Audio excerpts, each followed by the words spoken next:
The Denver Nuggets are quietly becoming terrifying. Try now. The record is lying to you about Denver.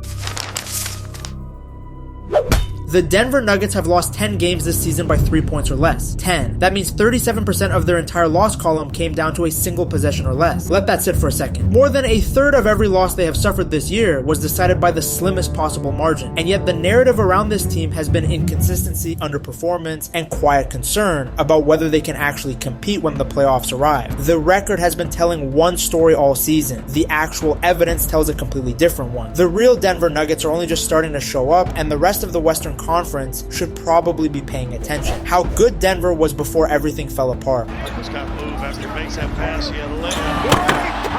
Before anyone starts talking about what went wrong this season, you have to acknowledge what went right at the start of it, because it has been almost completely buried under the injury narrative. Denver opened the year 20-6. That was the best start in franchise history. They had top 5 rankings in both offensive and defensive ratings simultaneously. This was not a team that looked like it was going to spend the middle of the season fighting for playoff positioning. This was a team that looked capable of challenging for the top seed in the entire Western Conference. The early version of Denver this year was genuinely excellent, and if you only started watching them in February, you would have absolutely no idea that team ever existed. Then the injuries arrived, and they arrived in a way that would have completely destroyed most franchises. Aaron Gordon went down with a hamstring strain and ended up missing 43 of the team's first 75 games. Think about that number. Their primary perimeter defender, the guy whose presence on the floor literally transforms their defensive identity, was gone for more than half the season. Nikola Jokić missed roughly a month with a hyperextended left knee and bone bruise. Peyton Watson missed 19 consecutive games with his own hamstring issue. At various points, Cam Johnson and Christian Braun were also unavailable. David Adelman, in his first year as head coach, was essentially doing roster Tetris every single week just to field a competitive lineup. The result was a 22-22 stretch that erased most of the momentum from that historic start, which is genuinely impressive in its own stupid way, like watching someone build a beautiful sandcastle and then immediately sit on it. The schedule nobody is talking about here is the part of the Denver story that does not get nearly enough attention and changes the entire framing of their season. The schedule. Going into the year, Denver had 16 back-to-back games scheduled, tied for the most in the entire league. The league average was 14.5. And then due to rescheduling throughout the season, they ended up playing 17 back-to-backs, more than any other team in the NBA this year. For comparison, both the Lakers and Oklahoma City have played only 12 back-to-backs, 5 fewer than Denver. That is a massive difference in physical toll over a full season, and it matters enormously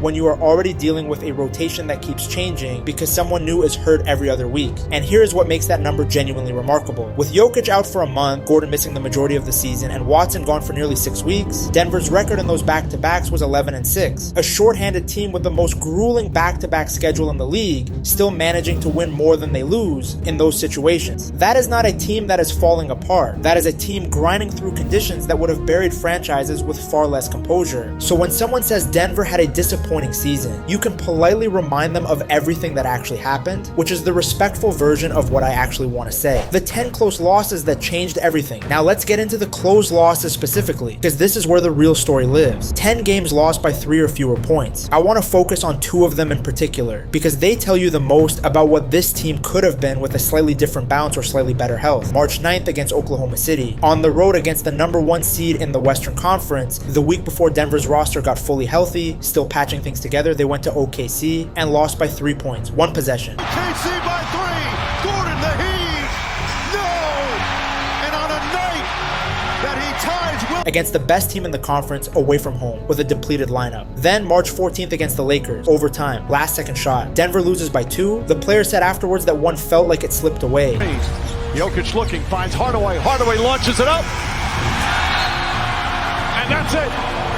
They had control and gave it back in the final minutes. That is the kind of loss that stays with a team, but it is also the kind of loss that happens when your rotation has been shuffled around for 4 straight months, and the cohesion simply is not quite there yet. If Denver wins just those 2 games alone, they are sitting in the 3rd seed in the Western Conference with 50 plus wins already. If they convert 5 of those 10 close losses, you are probably looking at a 53-55 win team that was in the conversation for the 1 or 2 seed all season. The entire narrative around whether Denver can compete in the West disappears completely. completely. They were never as bad as the record suggested during that rough stretch. They were a patched together roster playing the hardest schedule in the league and losing winnable games by the absolute thinnest of margin. Winning ugly is still winning. Let's be honest about where Denver is right now, because nobody should pretend these recent performances have been flawless. The wins are coming, but they are not always pretty. Against Utah on March 27th, Denver was down 13 points in the fourth quarter against a team that is actively trying to lose games for draft positioning. They came back and won 135 to 129, but they had absolutely no business being in that situation in the first place. Jokic did not sugarcoat it afterwards. He said they did not play any defense and were giving up layup after layup. That is a fair assessment. In the Golden State game, Denver was down double digits before halftime. The Warriors were outplaying them through the first half. Get it in.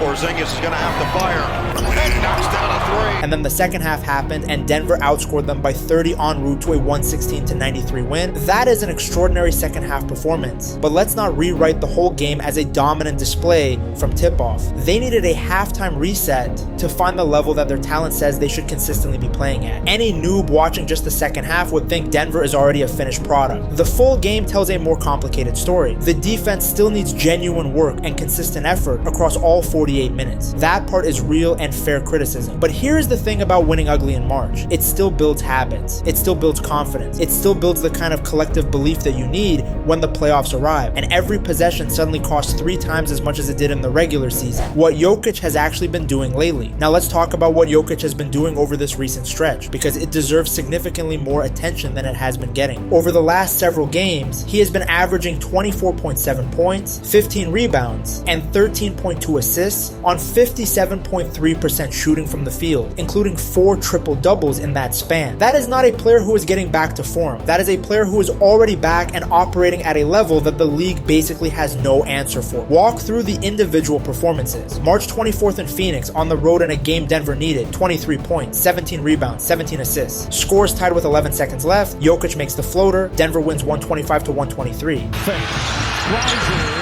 short. O'Neal to follow. No. That is not a player who feels pressure the way normal human beings feel pressure. That is a player who genuinely seems to find these moments more interesting than stressful, which is both admirable and absolutely fucking terrifying from an opposing team's perspective. Then against Dallas, Jokic posted 23 points, 21 rebounds, and 19 assists. Meanwhile, Jamal Murray dropped 53 points on 19 of 28 shooting with 9 threes. It was the first time in NBA history that one player scored 50 plus, while a teammate simultaneously put up 20 plus rebounds and 15 plus assists in the same game. A historical first, buried in the sports news cycle because of everything else happening in the league, but genuinely one of the most remarkable combined performances you will ever see from 2 teammates on the same night. Against Utah, 33 points on 13 of 16 shooting, 81% from the field, 15 rebounds, 12 assists, and they still found themselves down 13 in the fourth. Against Golden State, 25 points, 15 rebounds, 8 assists in the second half comeback. Jokic had called his own season inconsistent. In his own words earlier in the year, what is happening right now is that inconsistent version evaporating and the pre-injury version, the one putting up 30 points, 12 rebounds, and 11 assists on 60% shooting, coming back to reclaim its spot. When that version shows up fully, there is no defensive scheme in the league that has a reliable answer for it. Jamal Murray is having the best season of his career. There is a version of this season's story where Jamal Murray is the lead character and Jokic is the supporting cast, and that sentence would have sounded absurd 2 years ago. Murray is averaging 25.5 points and 7.2 assists per game, career high numbers across every meaningful category. He made his first All-Star team this season. He has had multiple 50-point games. He is one of the best volume 3-point shooters in the league right now, hitting 42.8% on 7.5 attempts per game. He just set the Nuggets franchise record for most 3-pointers made in a single season at 222 and counting. And Murray's going to let it rip. He does. Every count of it goes. On most rosters in the league, Murray is the unquestioned number 1 option and the center of every conversation about the team. Here, because Jokic is so historically dominant, Murray sometimes reads like a secondary headline in his own best season. That is genuinely wild when you stop and think about it. But do not mistake the framing for the reality. When you have to game plan against Denver, you are dealing with one of the most dangerous scoring guards in the league alongside the best player on the planet. Good luck figuring out which one to worry about more. Why this roster is built differently than last year. Denver lost to Oklahoma Oklahoma City in 7 games last year, and that series exposed real problems. Real, specific, exploitable problems that the front office clearly watched closely and spent the offseason addressing directly. The core issue was straightforward. OKC knew Denver lived and died through Jokic, so they made him pay for it. Double teams, triple team, constant pressure the moment he touched the ball. And because the supporting cast around him was so thin at the perimeter, there simply were not enough shooters to punish that scheme. When your bench drop-off is as steep as Denver's was last year, that kind of coverage holds up over 7 games. It held up enough to end their season. This year's team is a direct response to every specific weakness that series exposed. Tim Hardaway Jr. is shooting 41% from 3 and leads the entire league in bench 3-pointers made. Cam Johnson, once he worked his way into form after injury,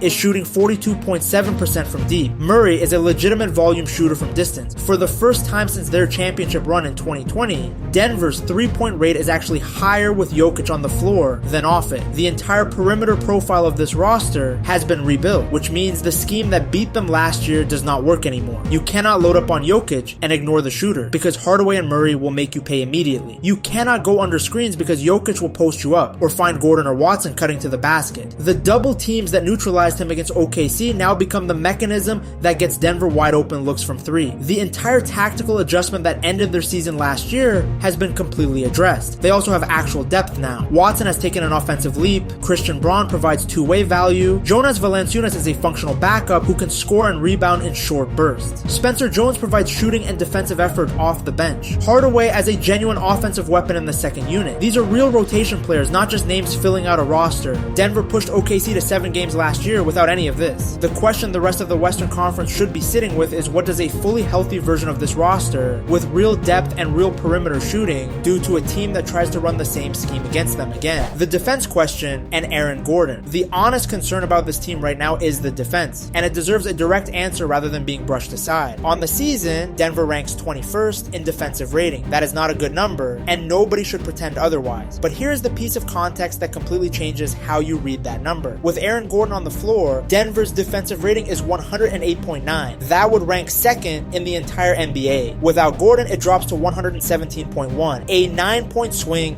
from one player. Their defensive struggles this season are not primarily a system problem or a personnel philosophy problem. They are almost entirely an availability problem. Gordon has missed 44 games, and when you understand that, the defensive rating reads completely differently. The history supports optimism too. In Denver's championship run, their regular season defensive rating was 113.5, not dramatically different from where they are right now. In the playoffs that year, it dropped to 110.2. When the pace slows down in the postseason, when rotations shrink to 8 or 9 players, when the entire preparation focus narrows to one opponent at a time, this team has proven they can defend at a level their regular season numbers would never suggest. The regular season defensive rating is a product of a depleted roster, grinding through 17 back-to-backs. The playoff defensive rating, with everyone healthy and locked in, has historically been something else entirely. What this team actually is here is where everything lands. The Denver Nuggets had one of the most genuinely difficult seasons in the league this year, by any objective measure. 17 back-to-backs. The most of any team in the NBA. Jokic missing a month at the height of his best stretch. Gordon missing over half the team's first 75 games. Watson out for 6 weeks. A first-year head coach managing a constantly shifting roster with no stable foundation to build consistent habits on. And through all of it, they're sitting in 4th place in the Western Conference. That is not failure. That is resilience that has been completely misread as mediocrity. Are they playing their best basketball right now? No. The defense is still finding its feet. Some of the recent wins have had stretches that should not have been as close as they were. There are still things to clean up, but the pieces are assembling. Jokic is operating at a level that nobody else on this planet can match right now. Murray is having the best season of his career and is one of the premier volume shooters in the league. Gordon is close to fully healthy. Watson is back contributing. Hardaway has been one of the most impactful offseason additions in the entire league this year. Jokic and Murray are 13-1 in Game 7s combined, 13-1. That kind of composure does not come from nowhere. It comes from knowing what maximum pressure feels like and having figured out how to still make the right play anyway. The record this season told one story. The close losses, the back-to-backs, the injuries, the schedule, the context behind every number in the standings. They tell a completely different one. And the version of this team that is starting to emerge right now with Jokic in this form and a roster finally approaching full health is a team that nobody in the Western Conference wants to see in the first round. They are about to remind everyone what this organization looks like when it is whole. If you enjoyed watching this, drop a like because it genuinely helps this kind of content reach more people. And if you want more breakdowns like this one, hit subscribe so you never miss anything. Thanks for watching.